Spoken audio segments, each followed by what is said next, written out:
readings. You see his elder black light?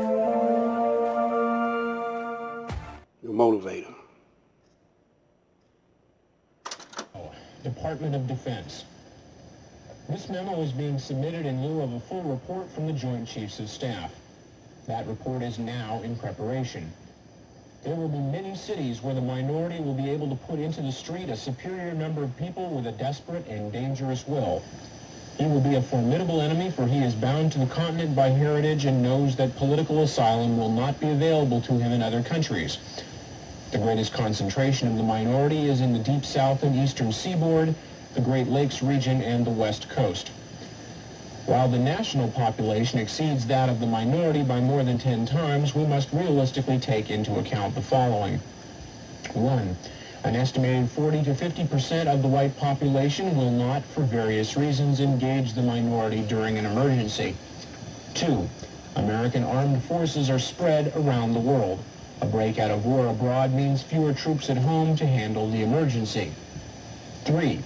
Local law enforcement officials must contain the emergency until help arrives, though it may mean fighting a superior force. New York City, for example, has a 25,000-man police force, but there are about 1 million minority members in the city. We are confident that the minority could hold any city it took for only a few hours.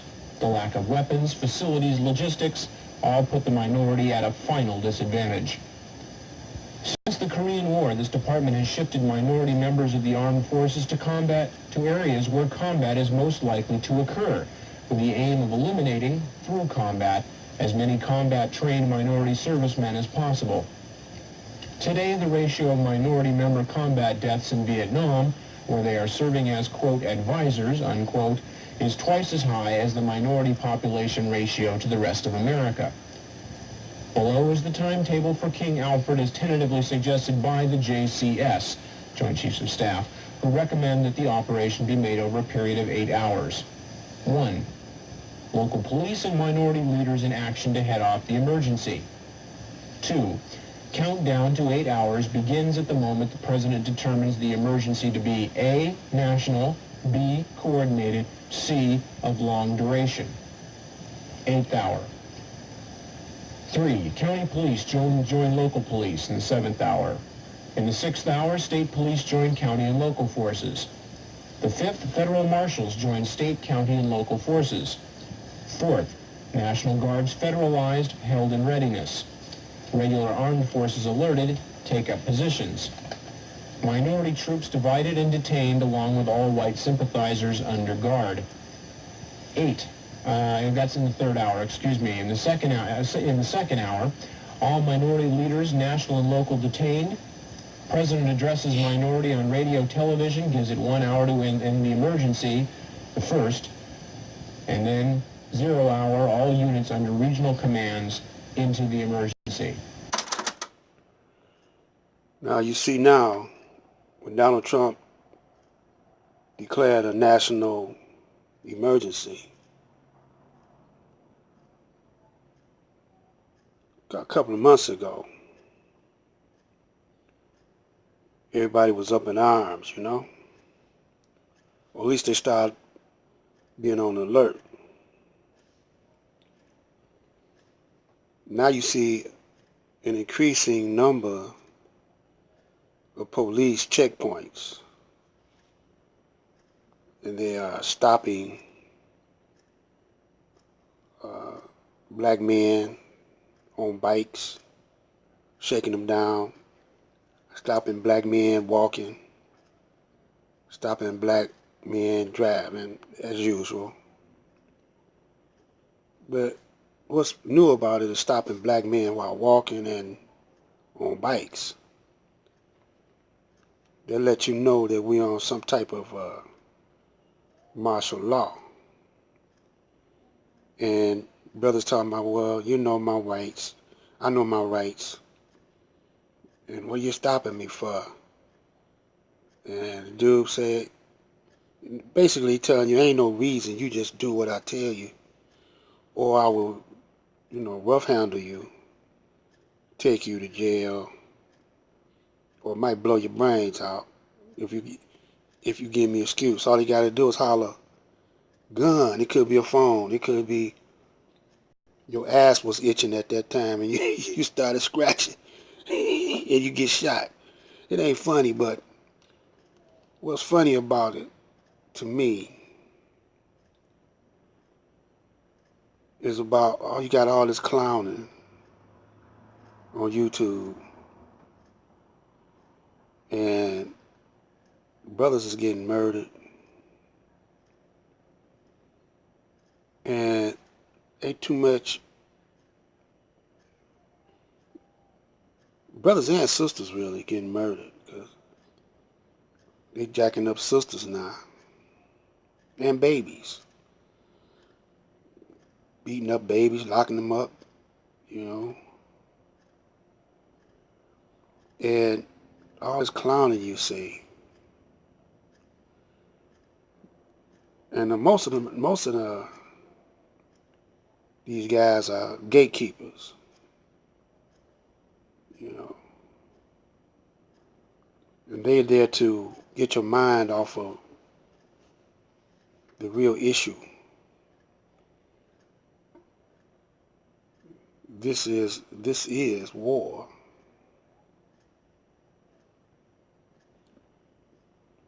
This is the day of judgment, though. And the type of war this is the war of Armageddon. This is a war for your mind, body, and soul.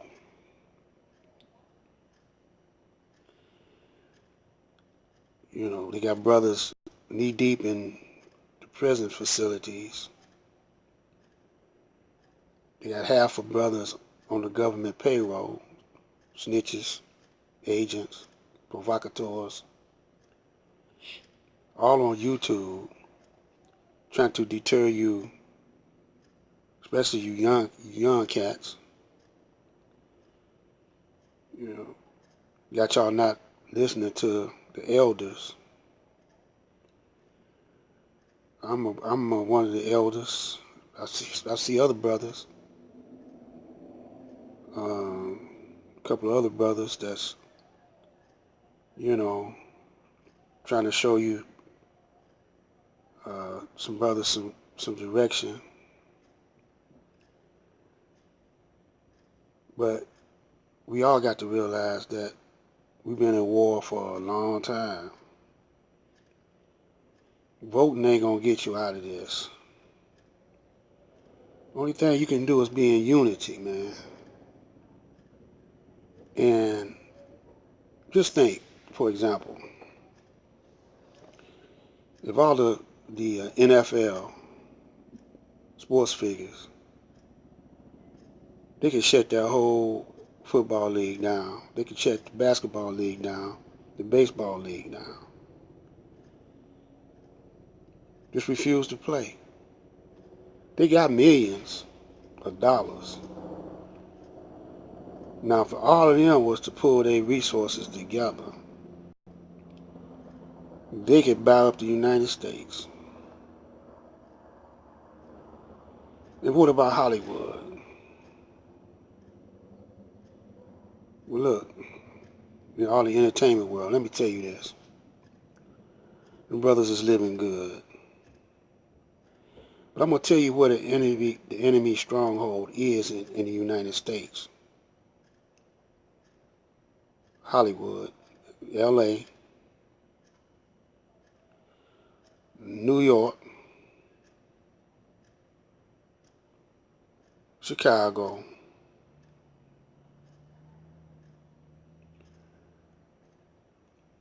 the whole state of Texas,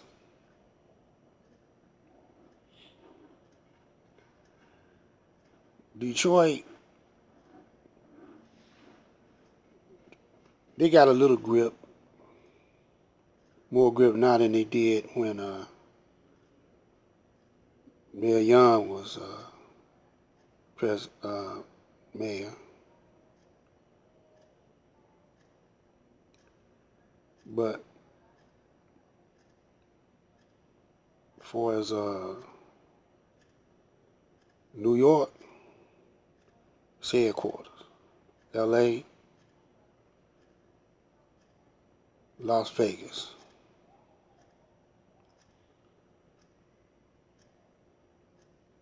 This is black light. Saying that this is war. Just want to remind you that you're in a war.